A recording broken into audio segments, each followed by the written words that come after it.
What if your cat isn't ignoring you, but testing you? And what if you've been failing every single time without even realizing it? Because cats don't test you in obvious ways. They don't follow rules you understand. They don't communicate like humans. Instead, they observe, they react, they remember. And every small interaction you have with your cat is teaching it something about you. The question is, what is your cat learning? Because right now, your cat is running silent tests. And those tests decide one thing. Can you be trusted? The first test is control. Your cat jumps onto the couch. Not too close, not too far, just within reach, close enough to see what you'll do. And most people make the same mistake. They react immediately. They lean in. They reach out. They try to touch. And the moment they do, the cat shifts away. Not dramatically, just slightly. A small movement, a quiet boundary. But instead of noticing, you move closer again. And that's when the test ends. Your cat stands up, walks away, leaves the space. And now you're confused because it was just there. It came to you. So why did it leave? Because it wasn't coming to you.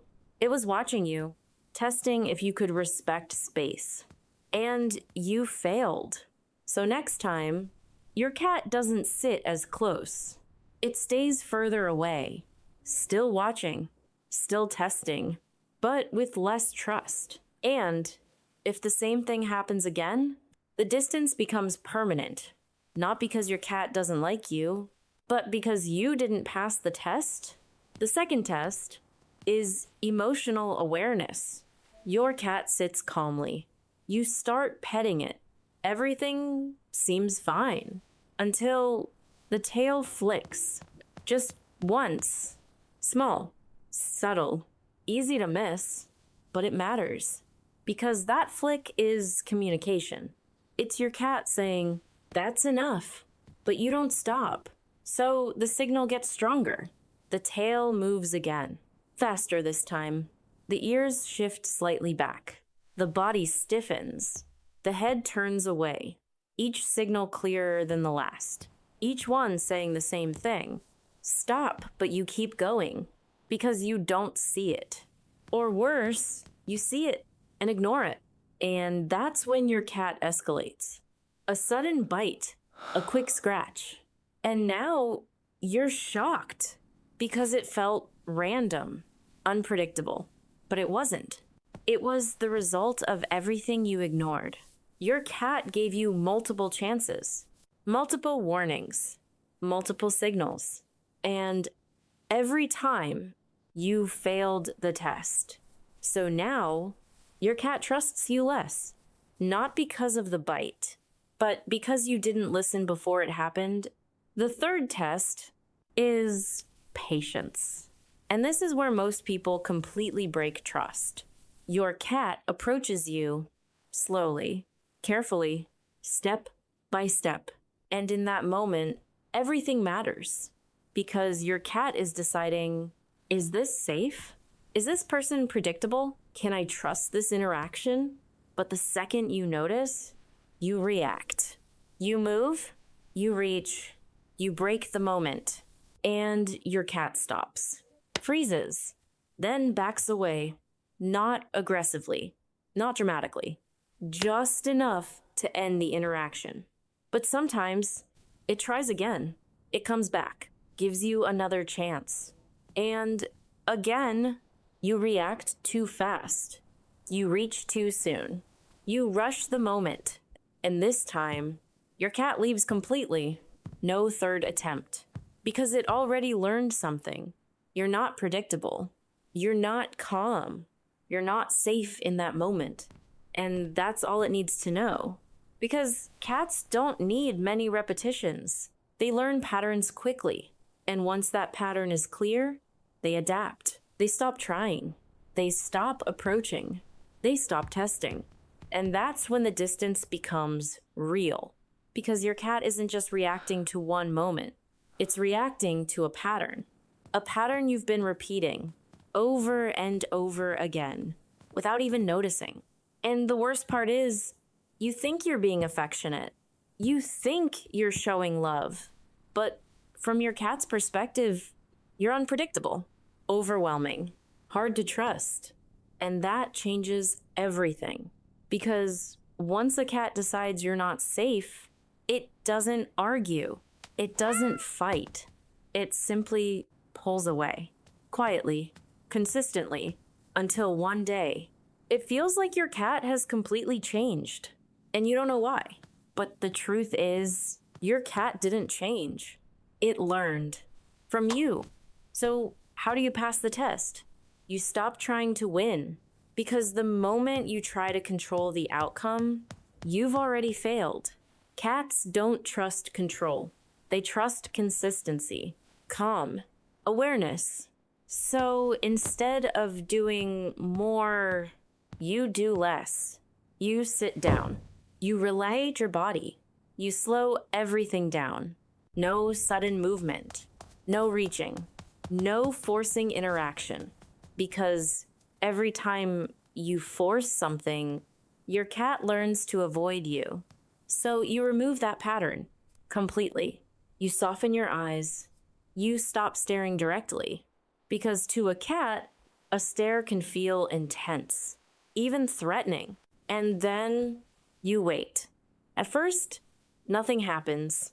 Your cat stays where it is, watching you carefully, because it remembers every time you reach too fast, every time you ignored its signals, every time you broke the moment. So now, it's watching for the same pattern, waiting for you to fail again. But this time, you don't move. You don't react. You stay calm. And that's new, because for the first time, you're not interrupting the moment. You're not controlling it. You're allowing it. And that changes everything. Your cat takes a step forward, just one, then stops, watching you closely, testing, waiting, but you don't react. No sudden movement, no reach, no pressure. And that's when something shifts, because now you feel different, predictable, stable, safe. Your cat takes another step, closer now, still cautious, but no longer retreating, because there's no reason to. You're not chasing. You're not forcing anything. You're simply there. And that calm passes the first test. Respecting space. Your cat pauses again. Its body's softer now. Its ears neutral. Its tail relaxed. And this time, you notice. You actually see the signals. And that changes everything. Because now, you're not just reacting. You're understanding. Your cat moves closer, within reach. But you don't move yet. Because this is the second test. Patience. And this is where most people fail. They get excited. They reach too soon. They break the calm. And the cat leaves. But not this time. You wait. You let your cat decide. And then it happens. Your cat leans in. Just slightly. A small movement. But powerful. Because now it's initiating. Not reacting. Not avoiding. Choosing. It sniffs your hand. Slowly. Carefully. Reading your energy.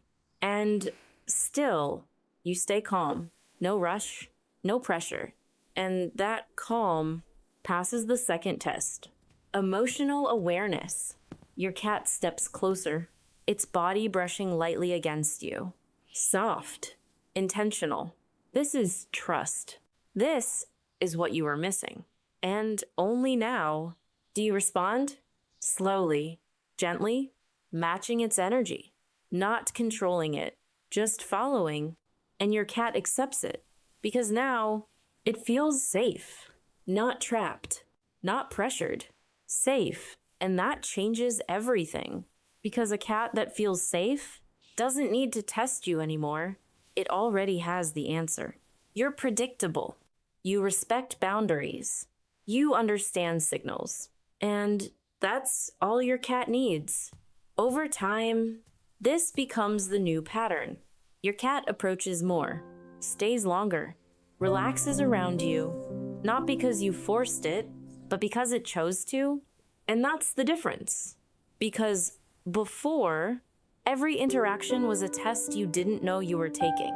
And every time, you failed. But now, you understand the rules.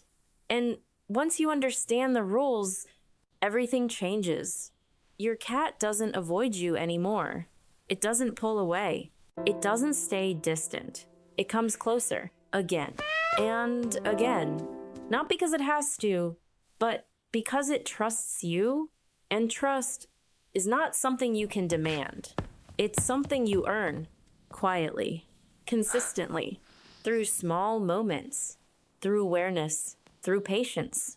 And when you finally get it right, you'll see the difference. Your cat walks toward you, not carefully, not cautiously, but calmly, confidently, by choice. And that's how you know you finally passed the test.